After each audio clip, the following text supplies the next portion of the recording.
This conference will now be recorded. Okay. Yeah, so we're recording. It is a small group. We've got a lot of people out tonight. So I really appreciate you guys joining. And we'll make the best of it that we can. And for those that, for in compensation for those that are out, some of you will have to probably participate more than you're used to, if you don't mind. So you probably, let me share the slide deck that I had sent out earlier. So let's share my screen here. Let's get this shared up on the screen. There we go. Hide that. Can you guys see the PowerPoint? Is it displaying properly where you can see it?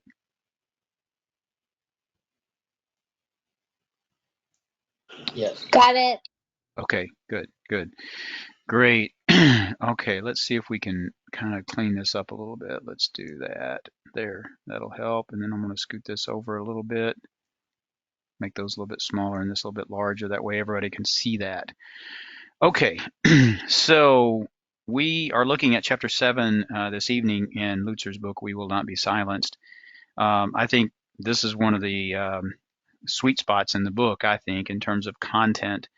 There's a lot here, but it's easy reading. There's nothing difficult at all about. He writes in a very readable fashion, but he conveys the ideas very, very well, but in a very readable fashion, I think.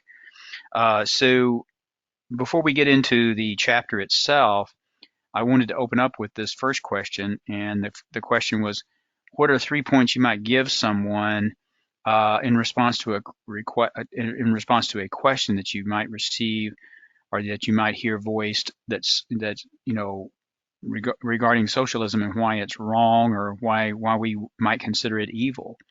How would you respond to that? What are 3 points you might give to somebody in response to you know a question about, well, gosh, why do you think socialism is evil?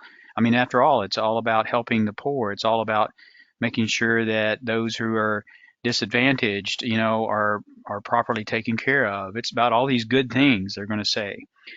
So why would you consider socialism evil and wrong? Anybody have any ideas or any responses that you might give in response to that question?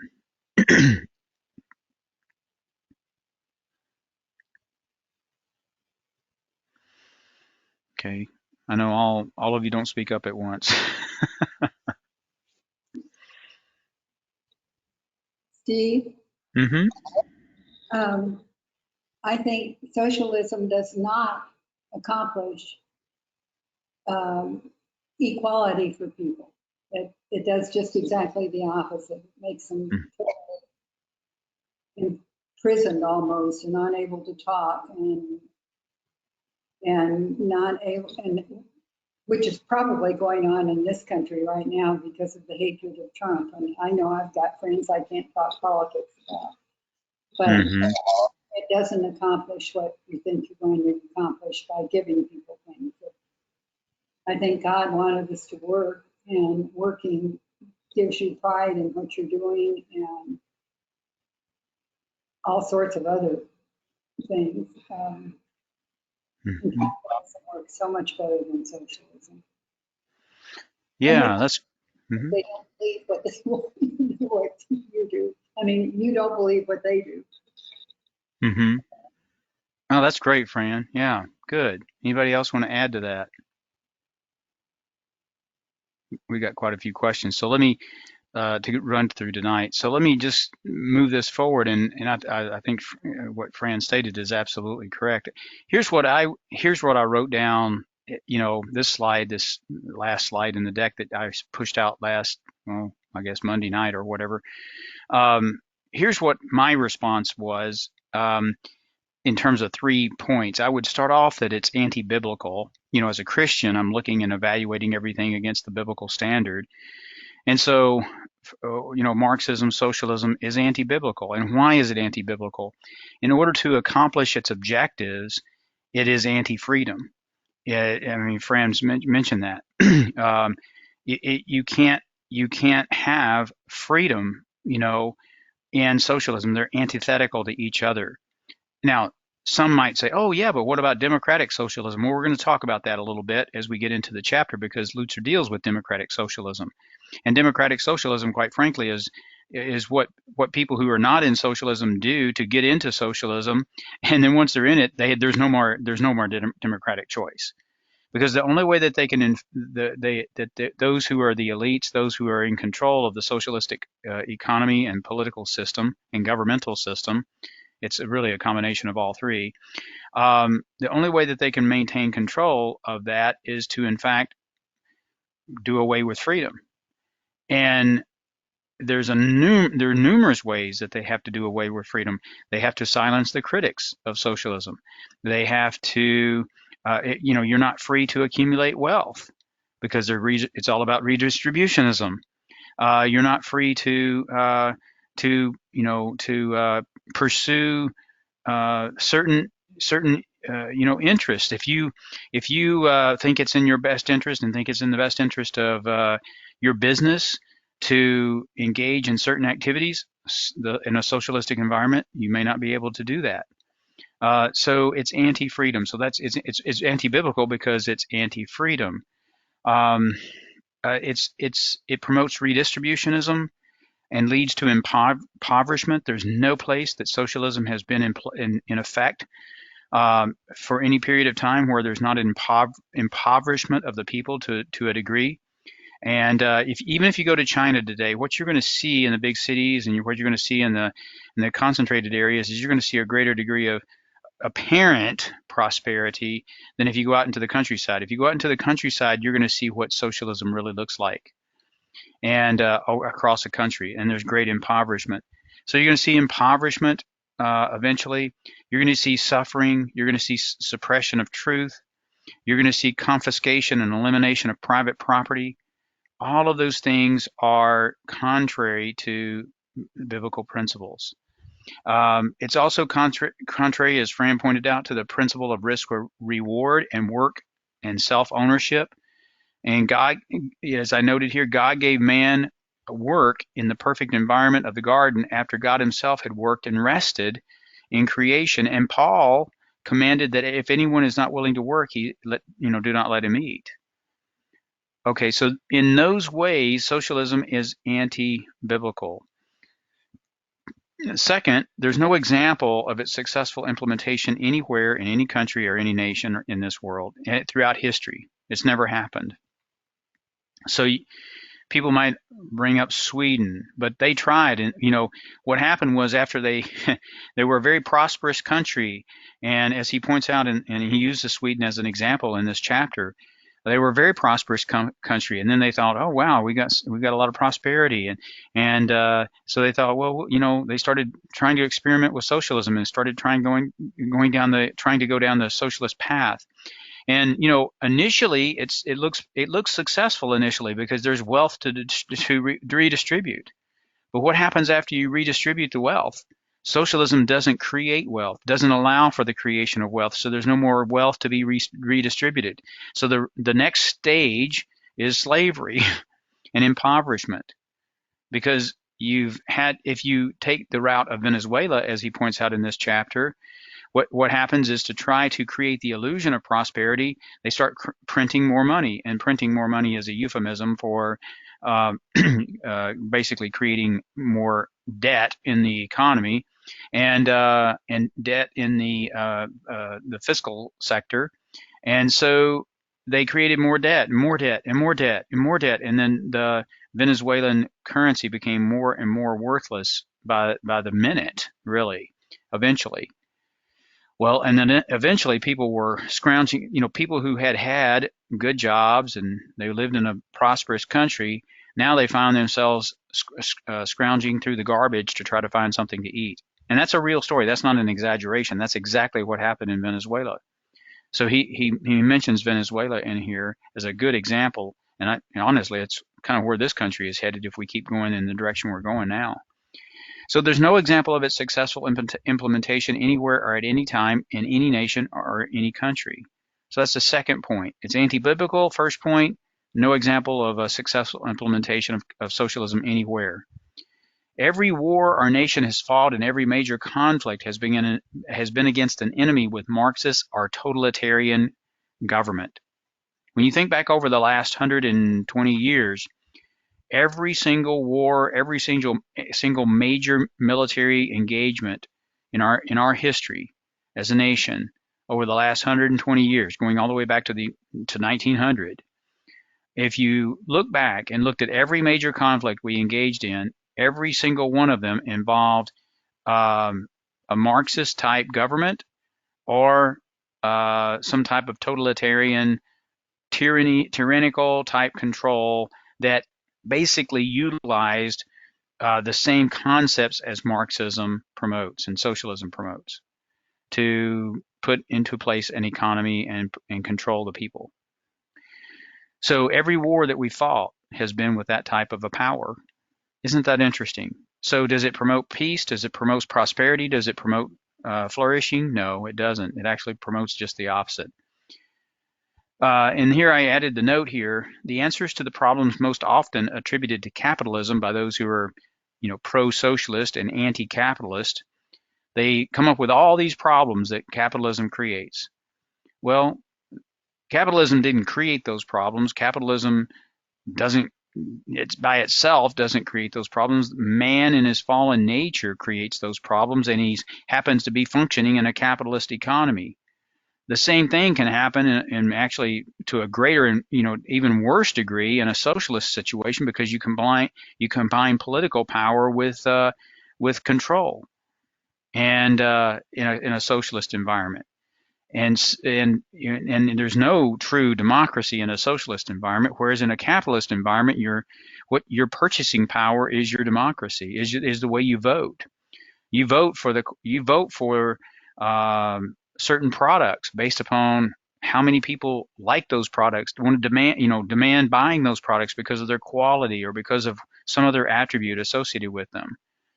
And that's a vote. That's a democracy. So capitalism is inherently democratic, not socialism. Not so. Okay. So the answers to the problems most often attributed to capitalism in our country are almost always, if not always, promotions of a move in the direction of socialism via the intermediate steps of interventionism and consolidation of power at the federal level. So every time we have a criticism of capitalism, or we have a federal government solution being proposed to some problem that has potentially economic ramifications, those who are of a socialist mindset propose, moves in the direction of interventionism, redistributionism, and consolidation of power all the time, every single time. I mean, we've seen that on steroids. We've seen that to an exponential degree over the past several months.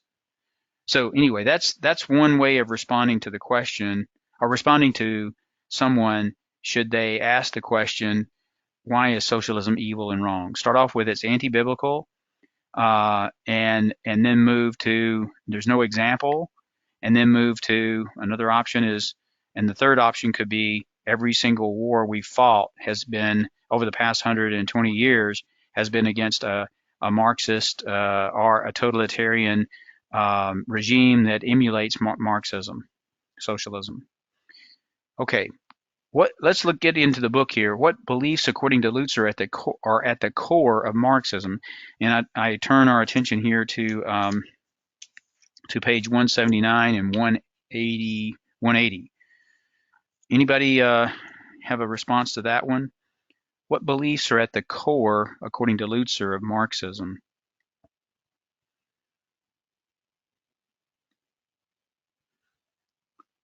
Well, he spells that out at the bottom of page 179. He says, he's talking about Karl Marx, and he says his philosophy was based on the beliefs that, one, matter is the final reality. He believed in materialism, that matter was all that mattered.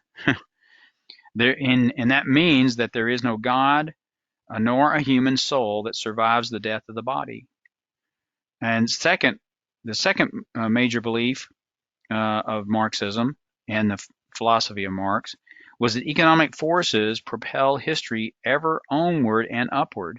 That history is all about economic forces. And third, private property is the source of all evil. Private property. He wanted to do away with private property. Well, I mean, we see moves in that direction. I mean, the whole concept of a wealth tax is your first steps in the direction of doing away with private property.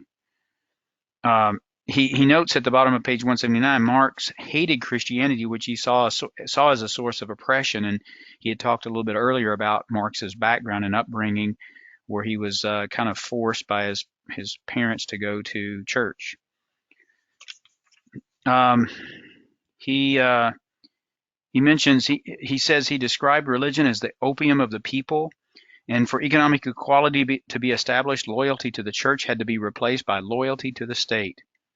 The nuclear family, which he believed had been artificially constructed, had to be reordered, and oppressed mothers had to be freed. As Lenin has been quoted as saying, we cannot be free if one half of the population is enslaved in the kitchen. So Lenin basically,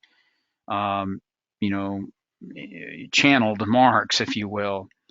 Marx believed that mothers should work outside the home so that government-sponsored or government-approved schools could raise the children who in reality belonged to the state. The goal was a classless society with no kings and servants, no owners and workers, no rich and poor, no wives and husbands shaping the worldview of their children. I mean, he just wanted to do away with every structure that we've got that provides order to our society. He believed that capitalists are the oppressors and the poor are their victims. The oppressed oppressor sort of narrative that is critical theory. Critical theory is the idea that the world basically consists of oppressors and oppressed. And then what happened with Marxism, it began to look for ways to use that critical theory to advance the implementation of Marxism in societies. And it started, one of its first uses of critical theory was in, liberation theology is one area that embraces critical theory. Wherever there's a country that has classes of people, where you have, let's say more of a ruling class or a class that has the economic power versus a class that doesn't have the economic power, it will use that division to say, oh, here's the oppressed and the oppressor, and that's critical theory, identifying the oppressed and oppressor and trying to rectify the injustices of the oppressor relative to the oppressed. And the way in which the answer to the question of how we rectify the injustices is through Marxism. So here in the United States, critical theory, we couldn't do it wouldn't work based on class, and so they had to figure out a way to make it work, and it became about the issue of race. And so now that's called critical race theory here in the United States. So moving on here, it says capitalists are the oppressors, the poor are their victims, the oppressed. Because the rich will not share their wealth voluntarily, the only just course is to confiscate private property and let the state redistribute wealth and benefits. Through tight controls and the monitoring of the economy, equality and justice are able to prevail, from each according to his ability to each according to his needs, is the Marxist slogan. Capitalism, we are told, is based on greed, and socialism is based on need. In reality, it's completely the reverse. Marx believed that laws were a means of class oppression. That's where critical theory came into play with him. Laws exist only as a means for class exploitation. So if you're looking at with consternation all the law breaking that's going on by those who are of the BLM and Antifa mindsets, as we saw last summer, you can understand what why they're doing what they're doing, because from their standpoint, laws are part of the oppressor and what the oppressor uses to continue to oppress the oppressed, and they view themselves as the oppressed. There's that critical theory in action.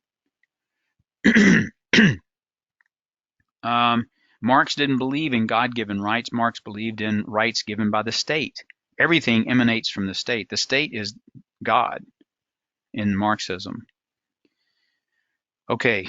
All right. So that's a good answer to the first couple. Well, actually, the second question there: who or what dispenses rights per the Marxist view? It's the state. It's which is totally antithetical to the view of our founding fathers. Who gives rights, or who did we recognize as the giver of rights? Well, we recognized, our founding fathers recognized God as the giver of rights, and man had inherent rights that no man could take away, only suppress. And their rights given to them by God had been suppressed by the King of England. And that was part of their petitioning of the King of England, the appeal to natural law. And Marx completely rejected natural law. What is the name for Marxist ideology in Latin America? I mentioned it just previously, briefly, but he mentions it as well in his book. Does anybody know the name of Marxist ideology in Latin America? What is it called?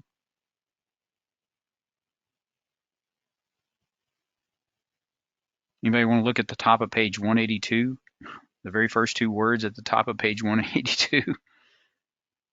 Steve, is that cultural Marxism? No, it's theology. Yeah, liberation theology. Exactly, buddy. Yeah, liberation theology. Liberation theology was really it gained a toehold in Latin America, and that's where it really got its start and its foray. And essentially, it was, gosh, it's nothing more than taking some Christian terms and taking the Bible and looking for examples of where Jesus talked about, like for instance, Jesus talked about his concern for the poor on many occasions, and it's taking that and viewing it through a totally different lens, and the lens was that Jesus came to liberate the poor, and it in Jesus's work and his death really became all about not the spiritual salvation necessarily, but the the redemption, of the poor and the liberation of the poor. So liberation theology really is an amalgamation of some Christian terms. I won't even say Christian thoughts and principles, because they so distort them that you can't even identify the Christian principles, but they certainly use the terms and use the stories and use Jesus wrongly.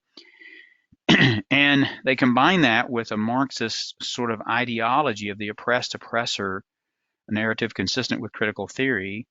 And what you end up with is a whole narrative around the Bible and around theology that is built around the liberation of the oppressed from the exploitation by the oppressor.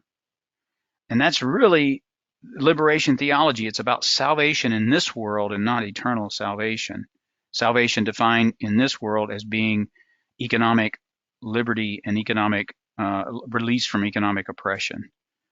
And of course, that's where you get the whole narrative about white colonizers and the whole project, the colony project. You'll see that sometimes used in some of the books that are written by those of this persuasion.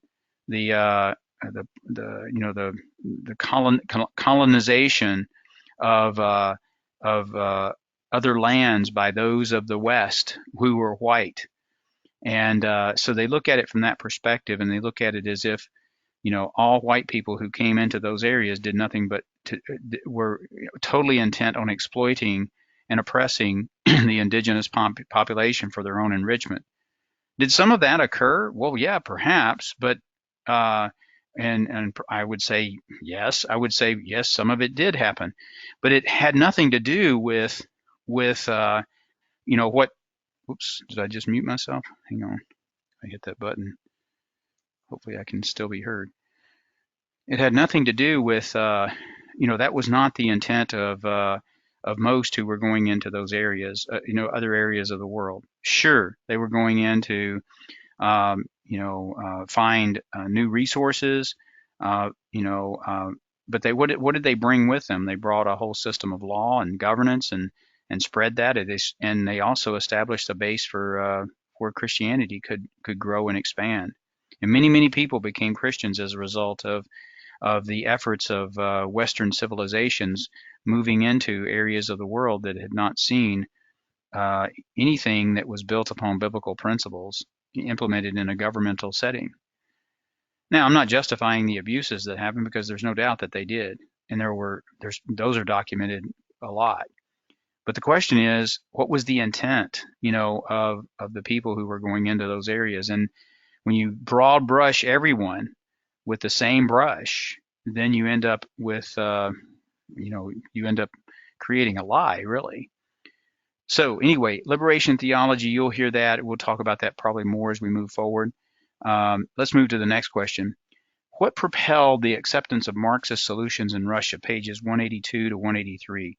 What really propelled the acceptance of Marxist solutions in Russia? What did he talk about there that made Russia ripe for the receipt by its people of Marxism?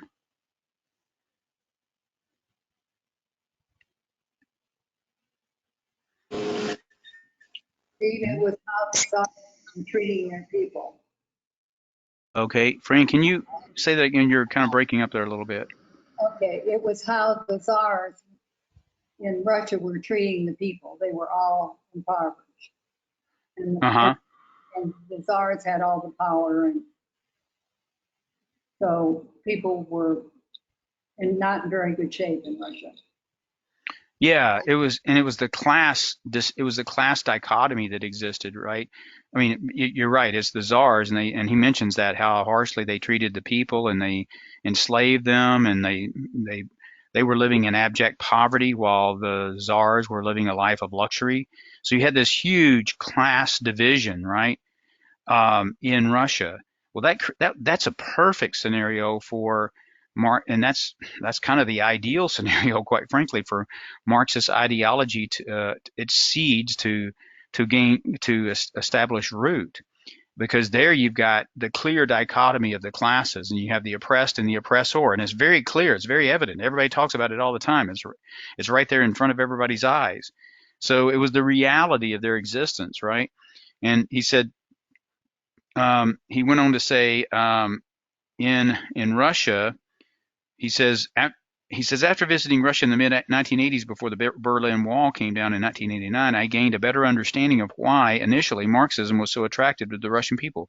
They had suffered terribly under the leadership of the Russian czars, who had enslaved the people and treated them harshly with deliberate disregard for their suffering and abject poverty. The people worked for these extravagant rulers whose wealth and pomp knew no bounds. Would it not make sense to have all that wealth and power confiscated and given to the state, which would distribute it with some degree of equality, and fairness? In many minds, the Bolsheviks were fighting for the common man, taking the side of the oppressed people who were entitled to some measure of decent living conditions. The Bolsheviks effectively played Robin Hood.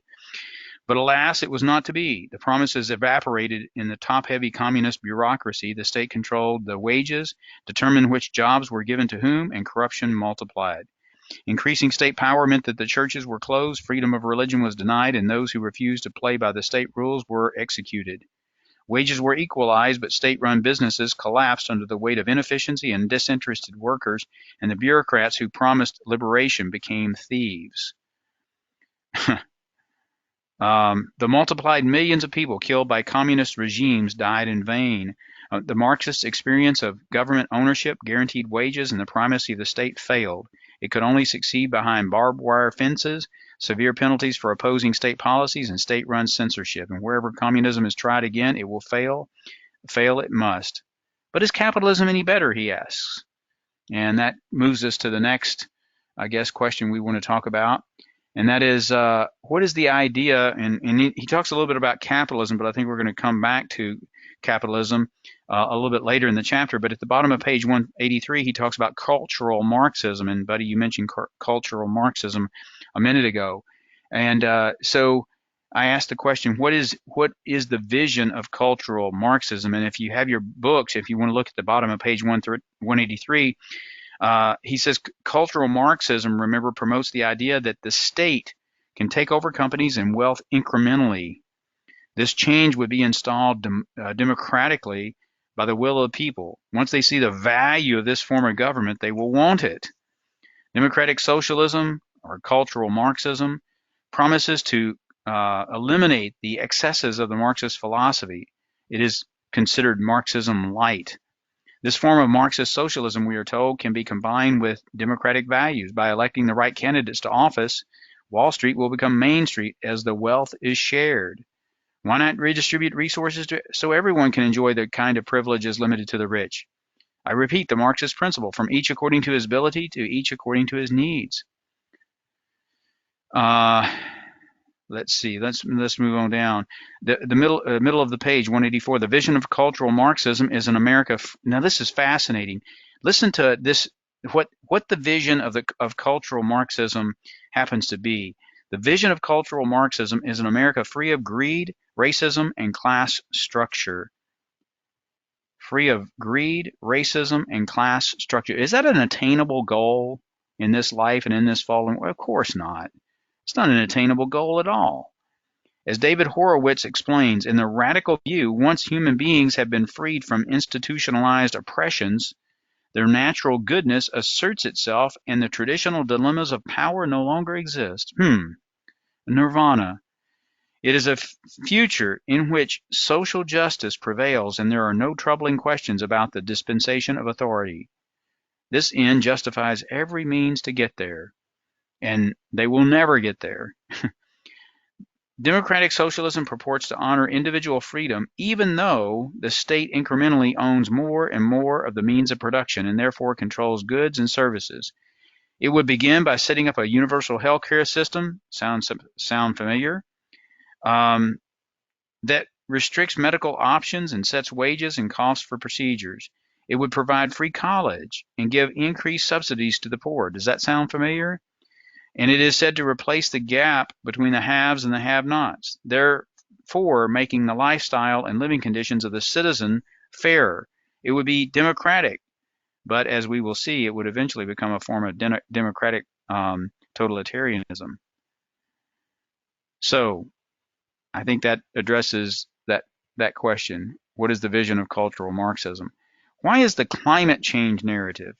He starts talking on page 185 about the importance of climate change. Why is the climate change narrative and cause such an important cog in the advancement of Marxism? Anybody want to respond to that? Did you look at this section on climate change? How's it being used?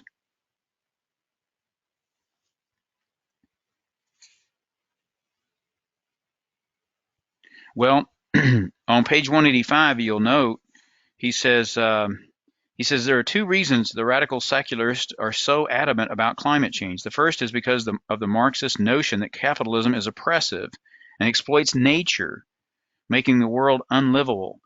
Stephen Hicks explains, in capitalism, since it is so good at producing wealth, must therefore be the environment's number one enemy.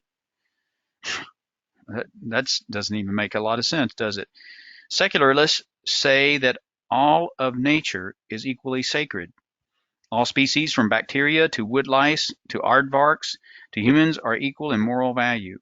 After all, evolution teaches that we have ascended up through the animal world, therefore we are only part of a continuum of life, which means that animal life is just as sacred as our own. I don't know if you've heard about this, but Janet Parshall has interviewed a lady or a man, I can't remember which now, who has talked about the movement that's happening and growing, where animals and even the earth and a river, can be imbued with its own rights, and laws are coming into effect that recognize the rights of these objects and animals, so that you can literally end up in court and your opponent is a river, or your opponent is some part of nature or an animal, where you have somehow violated the rights of that object or that animal in some way or form or fashion, and you may be subject to some kind of a lawsuit. Now, have we slipped into have we slipped into some kind of wormhole here? I don't know. This is crazy, but this is this is really taking hold. Now, what I thought on top of page 186 was fascinating. He talks about Union Theological Seminary. Listen to what's happening in a seminary of all places. At Union Theological Seminary. Union Theological Seminary used to be a pretty, strong seminary in terms of what it was putting out. Its product that it was putting out was a good product at one time. At Union Theological Seminary in New York City, students confessed to plants. Yes, you read that right. They confessed to plants. They even tweeted about it. Quote, "Together we held our grief, joy, regret, hope, guilt, and sorrow and prayer, offering them to the beings who sustain us, but whose gift we too often fail to honor." The seminary explained that this was a part of a class called Extra Activism, a ritual liturgical response. This is at a seminary.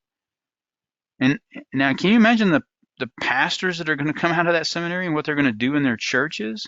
It's going to be a disaster.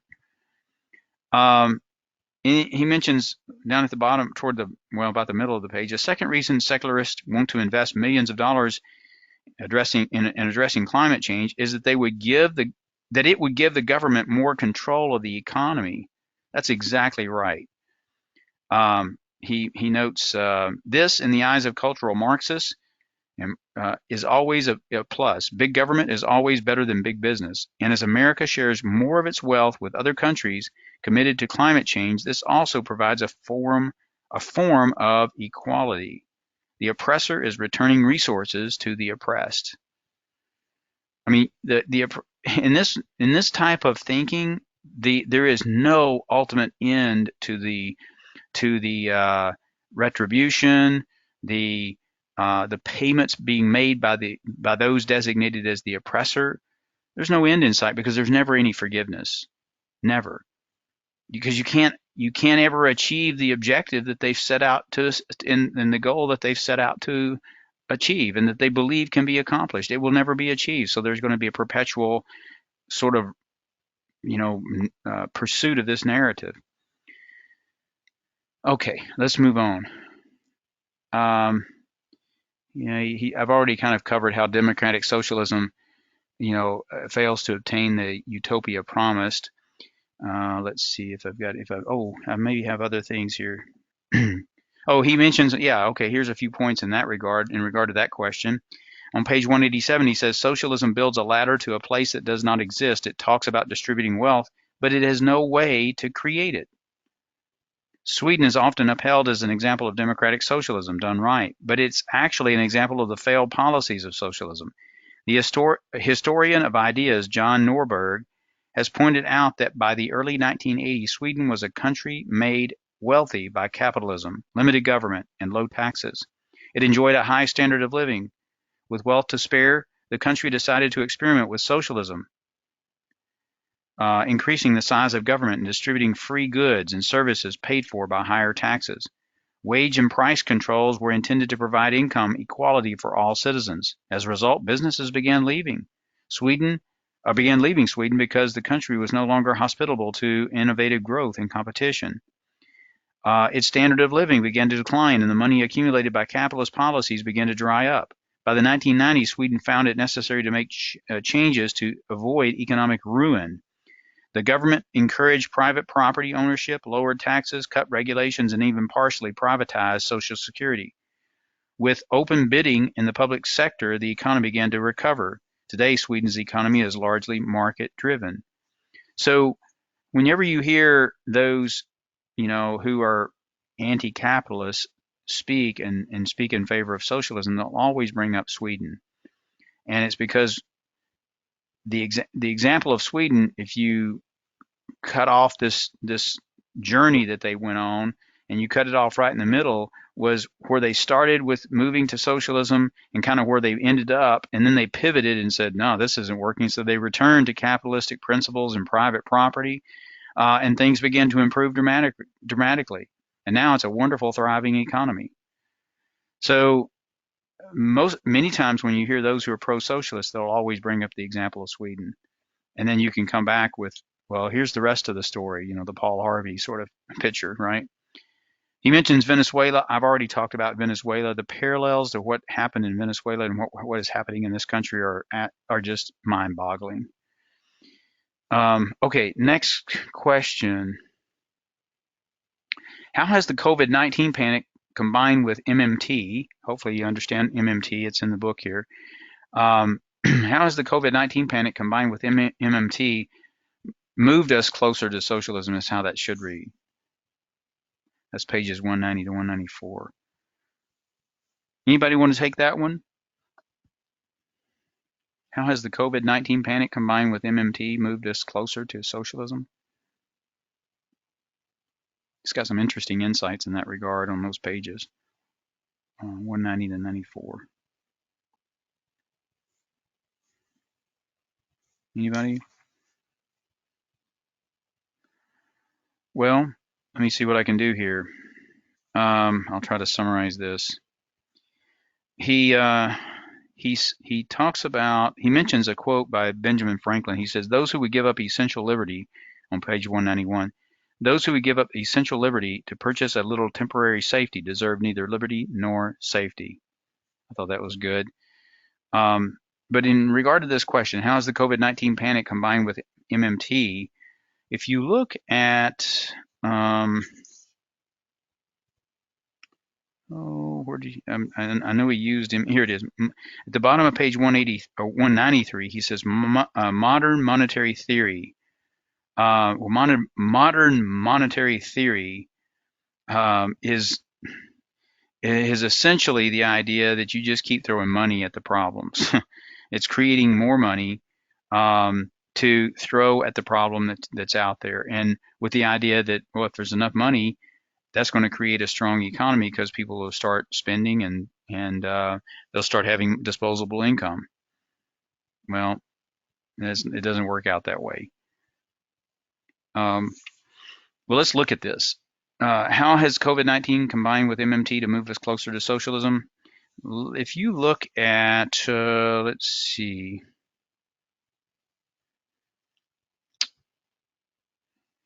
Yeah, let's look at page 192. He says, contributing editor Gary Abernathy of the Washington Post wrote an article on March 25th, 2020, suggesting that indeed this response of our government to COVID-19 will bring about the incremental socialism many have advocated. And if you look at the quote from Gary Abernathy, the second quote, he says, we have crossed the Rubicon. When historians record the moment that the U.S. economy transitioned from free market capitalism to democratic socialism, they will point to this week. Watching it all unfold has been like witnessing a plane crash in slow motion. When the smoke clears, what's left will be a feeble relic of the United States as we once knew. Abernathy ends, we are all socialists now. Well, thankfully he is wrong, Lutzer says. We are not all socialists now, at least not yet. But we have taken many steps in that direction, and rest assured there will be increased pressure for the government to continue implementing draconian measures and pursue socialist policies. Expect politicians to promise more free services in their bids for more votes. He talks about how we have a fiat currency, and I've talked about this previously, how when you have a fiat currency and money is effectively created digitally, the money itself has no real value. Its value is based on trust, faith. The gold standard, has no value itself. It's based upon faith. We have our fiat monetary system and faith and trust is really what holds our monetary system together. In a fiat monetary system, you don't have some tangible asset like gold necessarily backing up dollar for dollar, every piece of paper that's printed and every piece of credit that's given and extended by the Federal Reserve. You don't have that kind of collateral, in place. So in a fiat monetary system, basically you have a limited amount of collateral. The money supply continues to increase and over time. And as the money supply continues to increase over time, you will experience inflation, provided there's not a commensurate, amount of growth in the economy consistent with that expansion of the monetary supply. If the monetary supply starts expanding greater than the economy is growing, what's going to happen is you got too many dollars out there chasing too few products, and you end up with inflation. And that's what today economists and the Federal Reserve are extremely concerned about: inflation on the horizon, because they know that there's just been so much money created that in the interest of this COVID virus and to mitigate the effects and impacts of it, there's been so much money created that inflation is inevitable because more than likely growth will not occur to a level commensurate with what's needed to keep that inflation in contained. So he talks about this fiat monetary system, on page 193, and then he mentions modern monetary theory, and he says that's the name given to a relatively new idea for an economic plan by which the government never runs out of money. Stephanie Kilton, an advisor on the Bernie Sanders 2016 presidential campaign team, said the federal government cannot run out of dollars. The federal government is the issuer of the U.S. dollar. It can create all the money that it is needed to guarantee the health care for all of its people. So money can appear like magic, and socialism can thrive. Well, who pays for the inflation? What is the inflation? The inflation is a hidden tax. And effectively, you pay for that. I pay for that through higher priced goods and services. So it's really, when you think about it, it's just another form of taxation. All right, let's see. Okay. What other question did I have? How is socialism? Oh, I said, how is socialism antithetical to biblical principles? Well, I kind of gave you some examples earlier in my response to the questioner, but here, how is socialism antithetical to biblical principles? Pages 194 to 202. This is all under the section, Does the Bible Teach Socialism? He makes some excellent points in here. Let's see. Okay. I wanted to see what I wanted to quote here. Oh, he's at the bottom of page 195. All forms of socialism require the forced redistribution of wealth from those who possess it to those who do not. That's redistributionism, as I mentioned in my brief response. No one gives anything. The state takes and the state gives away, but socialism cannot work indefinitely, for it rewards malingering and laziness by detaching work from prosperity. But the Apostle Paul says, if anyone is not willing to work, let him not eat. Capitalism, he notes, is dependent on producing products that people will actually want and buy. Consumers are voting in favor of capitalism with their dollars. Therefore, it is democratic, as I mentioned earlier. Okay, he has a section in here on, let's see. Oh, he asked the question on page 199, in the middle of the page, which economic system is more compassionate? The one that of necessity has to meet the needs of its customers, that's capitalism, or the one that can operate without any thought for benefiting people? The one that can operate without any thought for benefiting people. That's socialism. Let's see. He says down at the bottom, when the page 198, when the state owns the means of production, it needs strict wage and price controls. It needs to restrict the freedom of the people. When hospitals are overcrowded and there's a shortage of doctors who are willing to work for state-limited wages, services have to be cut. Healthcare has to be rationed, and older people are seen as dispensable. Wow. He says on page 199, socialism cannot function indefinitely because it is a fatal flaw. It neither understands nor appreciates a biblical view of nature.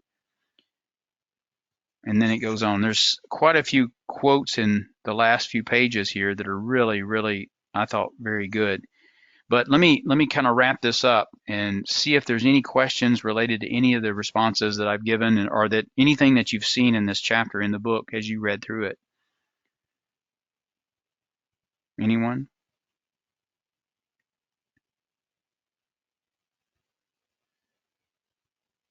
Are you guys enjoying this book? Are you finding it helpful? And is this a good way to work through it together? Yes. Okay. Yeah, good, buddy. Good. Anybody else? Well, I'm hoping you find it helpful. I'm hoping you find it very readable. It's a very readable book. Next week, or not next week, but 2 weeks from now, we'll address chapter 8, which is join with radical Islam to destroy America. And this will be another really good chapter for you to read. Radical Islam, as he describes it here, is really what true Islam looks like, quite frankly. Within Islam, those who we might call moderate, they would be considered apostates. So you have to look at it through the lens of the way the Islamists view Islamic practitioners. Those who are not really practitioners, those who are just nominal Muslims, they could be considered, to have walked away from Islam, abrogated, abrogated the faith.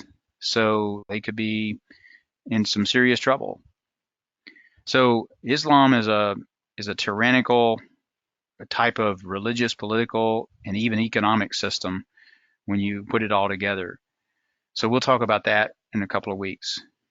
Okay, any questions before I close out? Hopefully you're finding this interesting as I am. Okay, well, thanks everybody. I appreciate you joining. Let me just close out in a word of prayer and we'll call it a night, okay? Heavenly Father, thank you for this wonderful book that Erwin Lutzer put together. Thank you for giving him the mind that you've given him and the ministry that you've given him. Thank you that he has taken the time to write such a wonderful book and benefits so many people. Thank you for this time together. Even though our group was cut small tonight, we're still very, very grateful for it. And we just pray, Heavenly Father, that you bless the time that we've spent together and help us recall this information as needed in the future. And we pray this in Christ's name. Amen. Well, thanks everyone, and we'll see you hopefully. Actually, be 2 weeks from, well, not this coming Sunday, but the Sunday following. Okay. Hopefully, we'll see you then. Have a great rest of your week, and we'll see you in about a week and a half. Okay. Bye bye.